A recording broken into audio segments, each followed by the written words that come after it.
भाजी बनाओ या भरता, सब स्वादिष्ट लगता है। लेकिन क्या हो अगर बैंगन में कोई जादू आ जाए? एक गरीब किसान के खेत में उगे जादुई बैंगन ने किस तरह से उसकी किस्मत बदल दी, चलिए देखते हैं। करतारपुर गांव में बिज्जू अपने परिवार के साथ रहता था। बिज्जू एक बहुत ही गरीब किसान था। उसके पास थोड़ी सी जमीन थी जिसमें वो सब्जियां उगाता था, लेकिन उसके खेत में उगने वाली सब्जियां अच्छी नहीं होती थी। उनमें या तो कीड़े लगे होते थे या पेड़ से तोड़ने के कुछ देर बाद ही वो बासी हो जाती थी। बिज्जू के घर में उसकी पत्नी तारा और उसकी नन्ही सी बेटी अंजू रहते थे। बिज्जू रोज अपनी सब्जियों को गांव की मंडी में बेचने जाता था। अरे भाई, ये फूल गोभी कैसे दिया हो? 50 रुपए किलो साहब। लेकिन वो ग्राहक बिज्जू से फूलगोभी के दाम पूछकर आगे बढ़ जाता है। बिज्जू पीछे से उसे आवाज लगाता है। क्या हुआ साहब, ले लो ना, 40 रुपए किलो लगा दूंगा। नहीं नहीं, तुम्हारी फूल गोभियाँ बिल्कुल भी फ्रेश नहीं है। अरे साहब, आज ही तो खेतों से तोड़ कर लाया हूँ।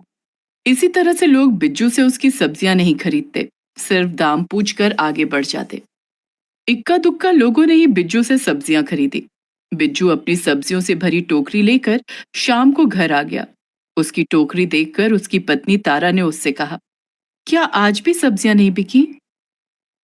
इस तरह से तो हम हमेशा गरीबी और तंगहाली में ही दिन गुजारेंगे। हमारी अंजू भी कभी स्कूल का मुंह नहीं देख पाएगी, खाने के लाले पड़े रहेंगे। क्या हम कोई ऐसा काम नहीं कर सकते जिससे हमारी अच्छी कमाई हो जाए? कोई भी अच्छा काम करने के लिए अच्छे पैसे भी तो होने चाहिए। हमारे पास तो खाने के लिए ही पैसा नहीं है, तो हम अच्छा काम कैसे करेंगे? रात को खाना खाकर पूरा परिवार सो गया। आधी रात में बहुत तेज बारिश होने लगी। बारिश की आवाज सुनकर बिज्जू और तारा की नींद खुल गई। अभी तो बारिश का मौसम भी नहीं है, फिर अभी इतनी तेज बारिश कैसे हो रही है? इंद्रदेव की जो मर्जी, वो जब चाहे बारिश करवा सकते हैं। ज्यादा बारिश हो गई तो हमारे खेतों में पानी भर जाएगा, फिर हम कल फसल भी नहीं रोप सकेंगे। हम कर भी क्या सकते हैं?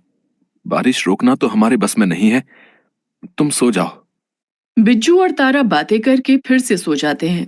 सुबह जब दोनों की आंख खुली तो मौसम बिल्कुल साफ हो चुका था और सूरज की रोशनी सीधे बिज्जू के खेत पर पड़ रही थी।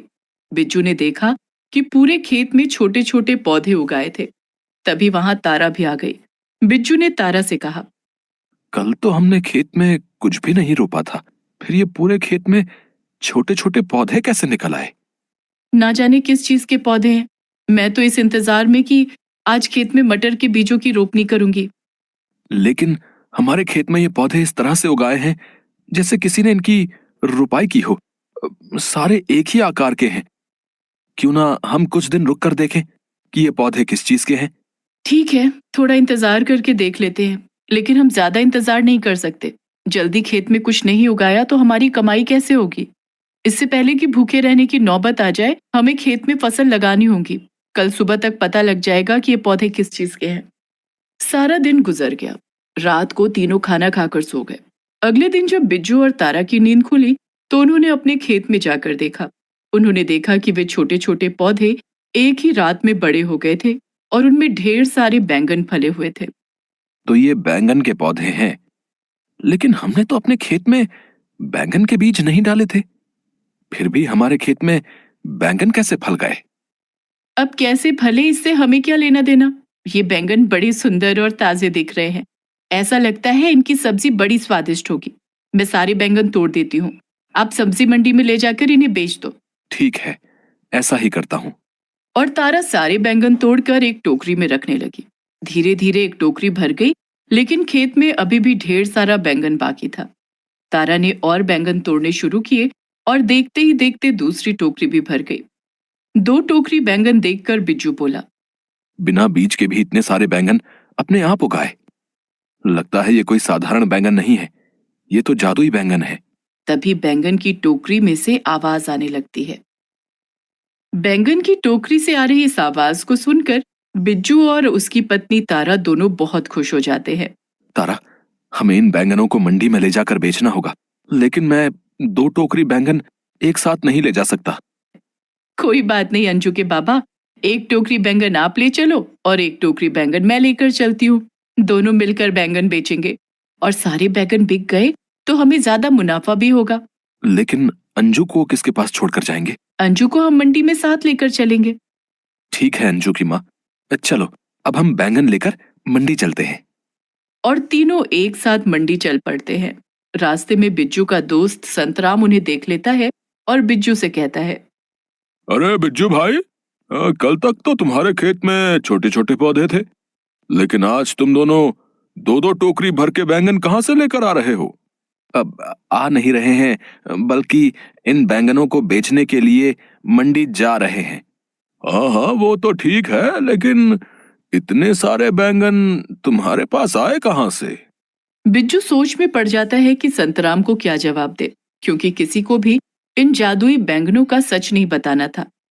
तभी बिज्जू की पत्नी तारा बोलती है, संतराम भैया, ये बैंगन हम दूसरे गांव से लाए हैं। वहां मेरे चाचा जी का खेत है, उनके खेत से ये बैंगन लाए हैं।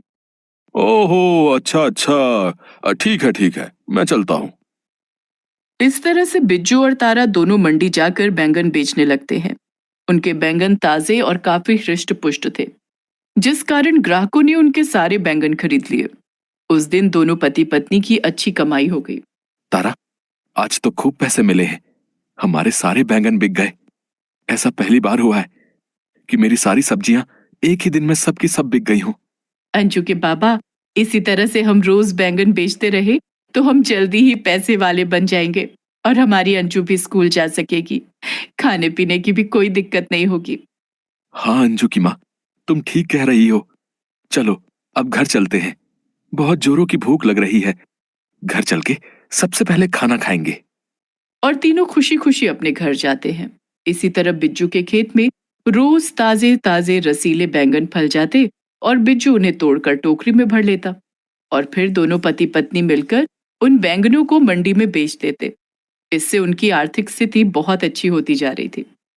उन्होंने अपनी बेटी अंजू का नाम भी स्कूल में लिखवा दिया था। लेकिन बिज्जू और तारा की खुशियां संतराम से बर्दाश्त नहीं हो रही थी।